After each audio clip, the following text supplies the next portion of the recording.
Respawn's Star Wars Jedi Fallen Order draws on many of the most enjoyable elements of recent action-adventure and role-playing games, but ultimately fails to incorporate these in a cohesive and meaningful way.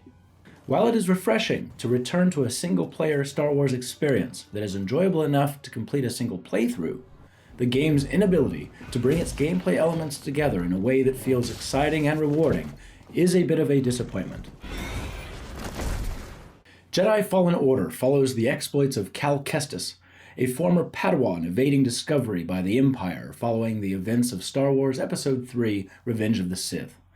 During his journey, he teams up with Seer, a former Jedi Master bearing the guilt of past events, and Grease, the pilot of the Mantis, the ship that acts as the central hub of your exploration around the galaxy. Think Firelink Shrine from Dark Souls. You know, even after all the action you two bring, I still get a thrill watching the games. Cal is also accompanied by an agile droid, BD-1, who is essential for some of the game's environmental puzzles. The primary antagonist for most of the game is Inquisitor Trilla, a former Jedi Padawan who ultimately turned to the dark side and is aiding the Emperor and Darth Vader in hunting down the galaxy's remaining Jedi. Later in the game, Cal meets Night Sister Merrin, a sort of witch-like character who utilizes both the light and dark side of the Force in an effort to avenge the extermination of her brethren. Cal and his team are seeking to rebuild the decimated Jedi Order by unlocking a vault on the planet Bogano that houses a holocron, essentially a database, which contains the names of Force-sensitive children across the galaxy.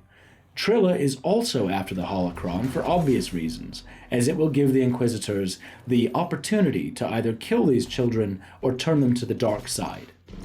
You're learning. Not quite as gifted as Seer's last apprentice, but not bad. The story is serviceable. It provides a framework which sometimes justifies the player's travel between planets, but is ultimately forgettable. This type of narrative has been recycled time and time again in the Star Wars universe, and feels neither novel nor particularly fresh. It's also a shame that you play as Cal, because his character is painfully generic. I felt no particular emotional connection to him, and was disinterested in his motivations, which were rote and hackneyed. It also doesn't help that the character's facial animations were some of the worst in the game. Cal barely expresses. She has a holocron. I don't know where she's taking it. The most impressive facial animations are those of Grease and Merrin. Subtleties of movement in Grease's eyebrows and lips result in nuanced expressions. I mean, we all make mistakes, right? The same is true of slight tilts of Merrin's head and chin, which make her facial expressions seem relatively natural. Overall, the game's environmental graphics are fine, though they do not evoke a sense of awe or wonder. Many of the locations you traverse as a player have a central theme, and the color palette is designed to match that. For instance, Bogano is mostly greens and grays, Kashyyyk is unsurprisingly forested, and Dathomir is full of reds and browns. Given that the level design is geared toward platforming, none of these locations feel like real places, and the colors are often a bit drab and washed out. He can't beat all of us. Killing everyone! The textures and cross sprites used to make up tree canopies are pretty basic, and they seem similar to game design of the previous decade. I was playing on the Xbox One S, so it is unsurprising that my experience was hampered by the console's lack of GPU horsepower. Texture loading and pop-in was noticeable in places, and occasional frame rate drops reminded me that I was playing on underpowered hardware.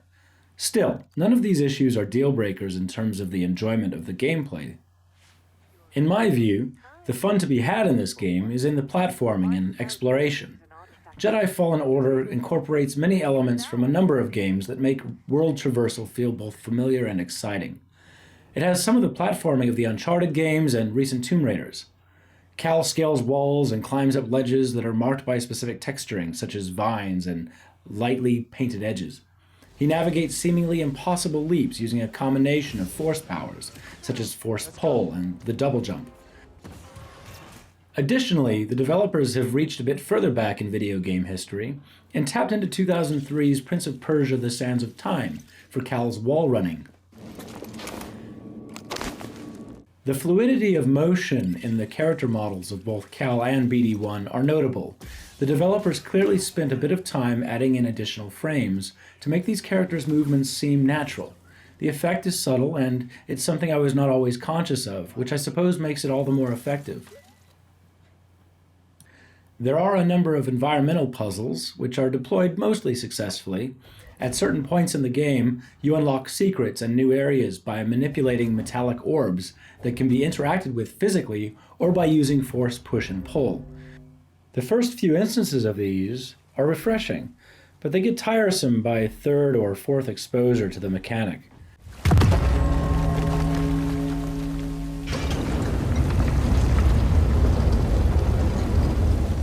The traversable elements are largely designed to maximize the amount of platforming the player must do to get between areas. Most of the worlds appear riven by some kind of tectonic activity that means that there are rarely times when Cal is restricted to running on a flat surface for a prolonged period of time.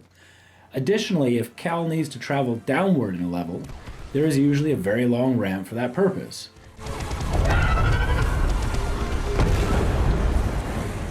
If he must return to a previously visited area higher in a level, the player can usually find a lift for this purpose.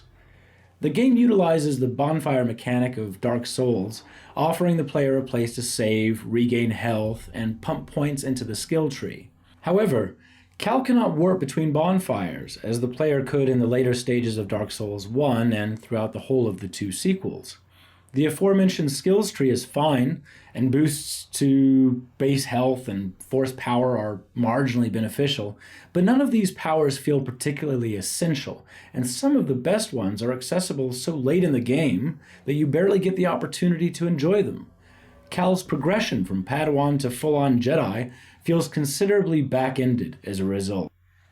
If you think you'll eventually get to run around and lay waste to enemies like the Jedi Master that you are, think again.